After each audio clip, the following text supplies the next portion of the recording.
السلام عليكم ورحمة الله وبركاته. عشان الموضوع طويل والفيديو ما يطولش بدون اي مقدمات ندخل في الموضوع على طول. بس انا عايزك تكمل الفيديو معايا للاخر، لان والله الفيديو مهم جدا جدا جدا، وفي معلومات يعني هتفيدك جدا جدا جدا لو انت اول مرة آه تبدأ المشروع ده، ولو انت برضو يعني شغال فيه بإذن الله تستفاد بإذن الله. تربية الفراخ عموما من المشاريع اللي ناس كتير ممكن تبدأ بيها، لأن هي بسيطة ومربحة بإذن الله، بس بشرط تكون ماشي صح من أول يوم، لأن أهم يوم أول يوم، يوم الاستقبال.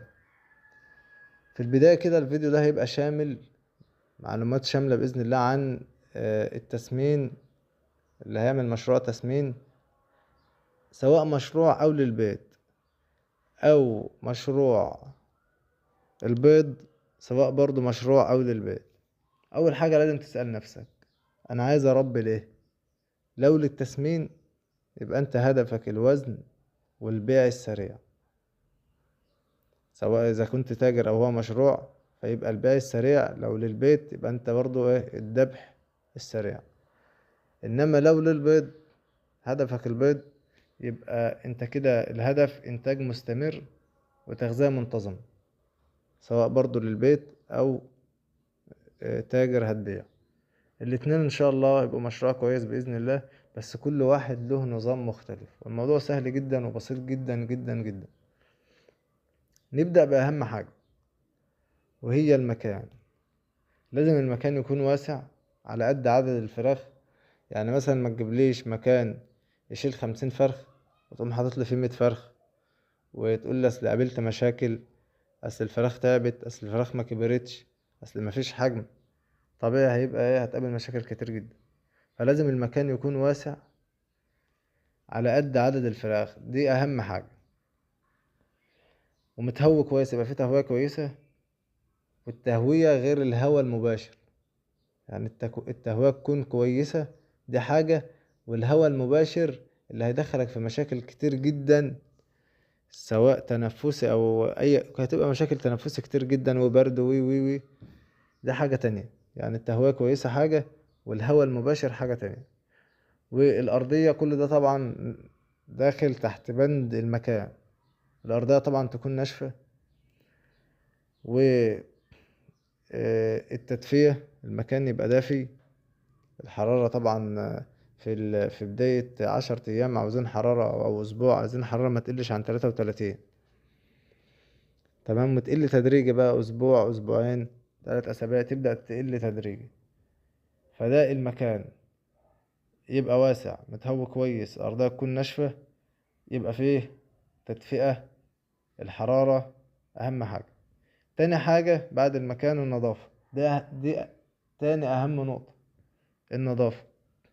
ليه النظافة؟ لأن ناس كتير جدا بتستهين بالنظافة دي، مع إنها السبب الرئيسي في أغلب الأمراض. النظافة لازم الفرشة تتغير كل أسبوع، أو لما يعني أنت لاحظ، مش عايزين نحط مواعيد، لأن أنت جاي المفروض إن أنت بتتعلم الوقت.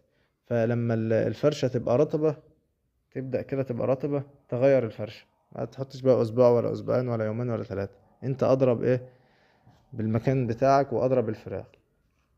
والماء والعلف يكونوا في علافات وسقايات نظيفة. احنا قلنا تاني حاجة النظافة، نظافة المكان ونظافة الماء والعلف ونظافة الحاجة اللي انت هتحط فيها الماء والعلف. ولو غسلت الحاجة اللي انت هتحط فيها المية يوميا، يعني يبقى كده افضل طبعا.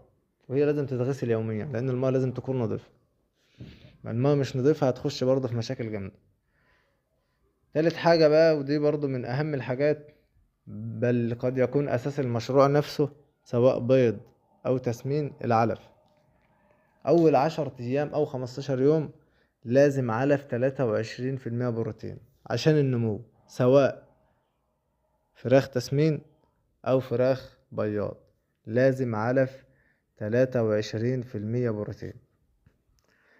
بعد كده من اليوم العاشر او من اليوم ال15 تستخدم علف 21% بروتين. طيب هيجي واحد يقول لي انا عايز اكمل على 23% عشان الفراخ تكبر بسرعة. هقول لك غلط، لان في العمر ده الفراخ مش محتاجة البروتين ده كله، هي محتاجة 21% بروتين. طيب انا لو حطيت لها 23% بروتين هخش في مشاكل، برضه هتخش في مشاكل. فبعد ال15 يوم ال10 ايام تستخدم 21% بروتين، ده افضل حاجة. طيب بعد لحد قد ايه؟ لحد 30 يوم. بعد ال30 يوم هتستخدم ايه؟ انا قلت لك العلف ده اساس المشروع، سواء بياض او تسمين. طيب بعد ال30 يوم، بعد ال30 يوم تعالى بقى، لو انت تسمين، مشروع تسمين، ان شاء الله الفيديو هيبقى شامل الاتنين، هنمشي كده. تسمين هنعمل ايه، البياض هنعمل ايه. غالبا اول 30 يوم الاتنين شبه بعض، الاساسيات الاتنين شبه بعض لحد ما توصل 30 يوم. طيب لو تسمين تقدر تنزل بالعلف ل 18% بروتين، يكمل معاك بقى لحد التسمين النهائي بإذن الله. طيب ده التسمين. لو بياض بقى، لو بتربى بياض، لازم بعد الشهر الأول، بعد ال30 يوم تبدأ تزود الكالسيوم والفيتامينات، لأن الكالسيوم والفيتامينات دي بتأثر على جودة البيضة من حيث القشرة والحجم والإنتاج، قشرة البيضة وحجم البيضة وعدد إنتاج البيض. فالبياض بيحتاج بعد الشهر الأول تزود الكالسيوم والفيتامينات. طيب نيجي بقى للجزء اللي الناس بتخاف منه، وناس كتير بتهاب تدخل الموضوع ده والمشروع ده بسبب الجزء المهم ده. يعني انت مثلا تيجي تكلم حد عن تربية الفراخ، اول حاجة تيجي في باله الموضوع ده هو ايه؟ موضوع الادوية والعلاج. ناس تقول لك يا عم انا ما مثلا اخاف من التحصينات، انا مش فاهم حاجة، انا ما فهمش في الادوية حاجة، انا مش عارف طب اجيب ايه، لو ماتوا ايه اللي هيحصل، لو تعبوا ايه اللي هيحصل، وبيجي لهم برد واسهال ومش عارف ايه، وانا مش فاهم حاجة في العلاج. ورب مثلا لما يبقى وافضل اصرف على الفراخ لحد ما تكبر وبعد كده تموت. طبعا كل ده حاجات مهمة وتتحط في الاعتبار، بس بإذن الله ما تقلقش، مش لازم تكون دكتور بيطري عشان تربي فراخ، بس لازم تبقى فاهم الأساسيات. في أساسيات كده لازم تبقى فاهمها. عندك 3 حاجات لازم يكونوا موجودين في أي وقت، في أي مرحلة من مراحل تربية الفراخ. ال3 أدوية دول لازم يكونوا عندك، ركز معايا بقى عشان ما تشيلش هم العلاج ده خالص. يبقى احنا كده الأساسيات، المكان والنظافة والعلف، دي أمور مفروغ منها. نيجي للمهم، هو طبعا كله مهم بس دي بالذات، حوار العلاج ده اللي بيهيب، خلي أي حد يهيب يدخل الموضوع. أنا بإذن الله هخليك تدخل الموضوع ده وأنت مطمن، بس ركز معايا. 3 أدوية لازم يكونوا موجودين عندك في أي وقت. أول حاجة البنفلور. البنفلور ده لا غنى عنه، ده مضاد حيوي، وطبعا في مضاد حيوي تاني بأسماء تانية، بس ده أفضل حاجة البنفلور. دي أول حاجة وأهم حاجة. طيب تاني حاجة، في الفيتامينات. طبعا في أنواع فيتامينات كتير، في نوع كويس اسمه أنتي ستريس كون بالاس. النوع ده طب هو كويس ليه؟ لأن ده فيتامينات ومضاد للإجهاد، مش فيتامينات بس، فيتامينات ومضاد للإجهاد. طيب انت جبت فيتامينات بس مش مشكلة، في أنواع فيتامينات كتير تجيبها من ايه؟ من البيطر. زي مثلا ألف دال 3 اهي، بس ده منصحش بيه في عمر مثلا أول أسبوع ولا حاجة، ممكن تجيبه بعد كده لأنه تقيل، فممكن تجيبه بعد كده بعد الأسبوع تحط منه، ماشي، هو كويس برضه وفيتامينات يعني ايه، نوع كويس جدا. تمام، تختار برضو النوع اللي انت عايزه، يعني في انواع فيتامينات كتير. انا برشح لك الاتنين دول، بس لو انت جبت الف د 3 هاء ما تحطش منه في اول اسبوع. طيب تالت حاجة برضو من الادوية اللي لازم تكون عندك، مضاد سموم. دول اهم 3 ادوية ولازم يكونوا موجودين معاك. ال3 دول بيحافظوا على المناعة وبيقللوا فرص المرض، يعني زي وقاية اصلا. يعني ما تستناش ان هم مثلا الفراخ تمرض وتحط، لا يعني كل كام يوم كده ايه، تدي جرعة. طيب ادخل بهم امتى بقى للضرورة؟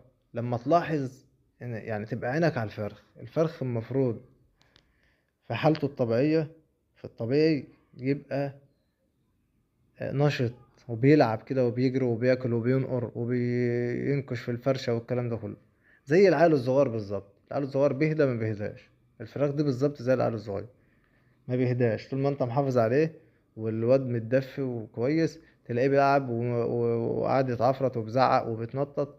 الفرخ بالظبط نفس الوضع، طول ما هو بيعمل كده انت مطمن على الفراخ ومزاجك حلو والفراخ كويسة. طيب تلاحظ بقى خمول، اسهال، ضعف في الاكل، تقوم داخل بجرعة بقى من ايه، من ال3 ادوية اللي انا قلت لك عليهم دول. تمام. دي تقريبا اهم ايه شوية حاجات في المشروع ده. طبعا كل حاجة ليها يعني ايه كلام بالتفصيل المفروض، بس ان شاء الله في فيديوهات تانية.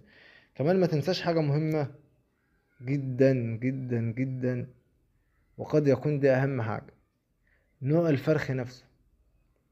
الفرخ يبقى محصن وجاي من مكان كويس، مصدر موثوق ومضمون. يعني يبقى حد مثلا تبقى عارفه، يبقى ايه وشك في وشه كده، ايه هيتحرج يجيب لك فرخ مش كويس، لان دي اهم حاجة.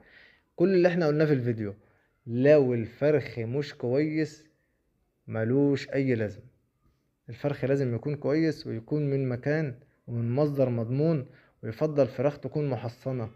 طيب لو الفراخ مش محصنة، يبقى لازم تبدأ جدول تحصين بسيط من عمر 5 أيام ضد النيوكاسل، وبعدها كل فترة حسب النظام اللي انت ماشي عليه. بس انت تجيب تريح دماغك وتجيب الفراخ من مصدر موثوق منه ومصدر مضمون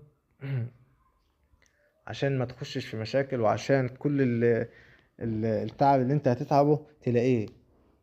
يعني الفرخ اللي هو كويس ده اليوم بتاعه بيفرق. يعني اليوم تيجي تاني يوم تلاقي تلاحظ ان الفرخ ايه مختلف عن اليوم اللي قبل. الفرخ بقى اللي هو تعبان ده لو عملت ايه بقى هو ايه، مفيش امل. طيب نيجي بقى للفرق بين التسمين والبيض، يعني كلام كده ايه يعني اعرفك برضو شوية معلومات يبين لك الطريق، تشوف هتمشي في انهي طريق. التسمين المدة بتاعته قصيرة، يعني من 45 ل60 يوم بالكتير قوي، بتكون انت خلاص وصلت لاخر الطريق. وتشوف انت بقى، والله كنت مربي للبيت هتذبح، مربي ان انت تبيع هتبيع. من 45 ل60 يوم ده يوم ما تطول قوي، يعني ممكن كمان في فراخ في انواع ما توصلش للمدة دي. طيب محتاج ايه تاني؟ التسمين يختلف ايه عن البيض؟ محتاج علف بروتين عالي، يعني تفضل على 18 بعد الشهر ما تقلش، لان انت اهم حاجة في التسمين الوزن. في نهاية الطريق انت عايز الوزن بس، ما انتش عايز حاجة تانية. الحاجة الأخيرة في التسمين، لازم الحرارة والراحة تكون مظبوطة. كل ما الحرارة تكون كويسة والفرخ متدفي يزيد معاك في الأكل، وده اللي احنا عايزينه. فالنمو يزيد، وده برضو اللي احنا عايزينه. وكل ما الفرخ يكون مرتاح وكويس وفي نظافة والمكان مريحه، برضو يزيد معاك في الأكل، فالنمو يزيد، وده برضو اللي احنا عاوزينه. طيب ده التسمين. البيض بقى المدة أطول شوية، يعني التسمين قلنا يوم ما الموضوع يزيد جدا، ولو زاد عن كده بقى يبقى في حاجة غلط، يبقى انت جايب نوع مش كويس. من 45 ل60 يوم. طب البيض المدة بتبقى ايه أطول شوية، بتبدأ أصلا من 4 شهور. يعني انت بتبدأ تشوف إنتاجك وتشوف تعبك بعد 4 شهور. تمام. في التسمين بنهتم ايه؟ بالعلف. هنا بنهتم بالضوء. الضوء مهم جدا في الفراخ البياض. يعني 14 ساعة أقل حاجة إضاءة يوميا، لازم في اليوم 14 ساعة إضاءة يوميا، وإضاءة كويسة لازم. برضو بنهتم في البيض بالكالسيوم والفيتامينات. انت بتجيب بقى علف بياض بيبقى اصلا ايه فيه زيادة ايه كالسيوم وفيتامينات، وبرضه جرعة فيتامينات معاك على طول كده بعد الشهر تهتم بيها. وتركز على نوع علف واحد في البيض، تركز على نوع علف واحد، لان انت لو غيرت العلف فجأة الانتاج ممكن يقل معاك. يعني انت الانتاج بتاعك ان شاء الله في اخر الدورة او في بداية الانتاج البيض يبقى ماشي كويس، تغير انت العلف يقوم الايه هتلاقي في خلل حصل، هتلاقي في الانتاج قل شوية، بدأت الدنيا ما عادش مظبوطة معاك. ده الفرق بين ايه التسمين والبيض باختصار. معرفش الفيديو كده طول ولا ايه. نصيحة مني بقى لو انت لسه بتبدأ، نصيحة اخيرة عشان ننهي الفيديو.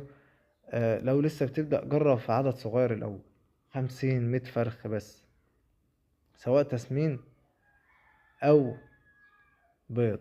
تجرب في عدد صغير الاول 50 او 100 فرخة عشان تتعلم وتفهم النظام، تبقى خبرة كده الاول، وبعدها لما تشوف ان انت ماشي صح كبر بقى العدد براحتك. تمام. وباذن الله لو انت اهتميت بالحاجات اللي انا قلت لك عليها ديت، هي دي الحاجات الاساسيه والله، دي خلاصه تربيه الفراخ. كل موضوع ممكن يحتاج شرح بالتفصيل، بس انت لو مشيت على الكلام ده باذن الله هترتاح جدا.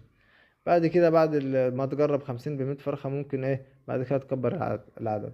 وافتكر دايما الفراخ والله ما هي محتاجه، مش محتاجه سحر يعني، ولا لازم تكون دكتور، ولا لازم تكون مهندس. هي بس محتاجه نظافه، وتبقى في نظام شويه، زائد علف كويس، زائد متابعة يومية، ونظرتك تبان الفرخة. وزي ما قلت لك طبيعته بيبقى نشيط وبيلعب، لقيت غير كده يبقى فيه ايه حاجة غلط. كل يوم تبص على الحالة العامة، بياكلوا ولا لا، صوت الفراخ طبيعي ولا لا، في اسهال، في كحة، اي حاجة غريبة، تدخل انت ايه تتصرف بسرعة او تسألني، وانا ان شاء الله مش هبخل عليك بأي حاجة لوجه الله تعالى بإذن الله. بالنسبة للربح، المشروع بإذن الله ممكن والله يفتح لك باب رزق كويس جدا، خصوصا لو انت بتبيع في منطقتك او لجيرانك، او حتى بتوزع للمحلات، لان التجار بيبقوا يعني في جشع شوية. لو اهتميت بالاكل والدواء والنظافة بإذن الله بإذن الله النتائج هتبقى كويسة وهتفرحك جدا. وممكن كمان في اقرب وقت لو مشيت كويس بإذن الله تفتح مزرعة وتستعين بالله. ولو وصلت لآخر الفيديو عايزك بس تصلي على النبي محمد صلى الله عليه وسلم، وتتابعني بإذن الله كل فترة هنزل فيديوهات هتفيدك. والسلام عليكم ورحمة الله وبركاته.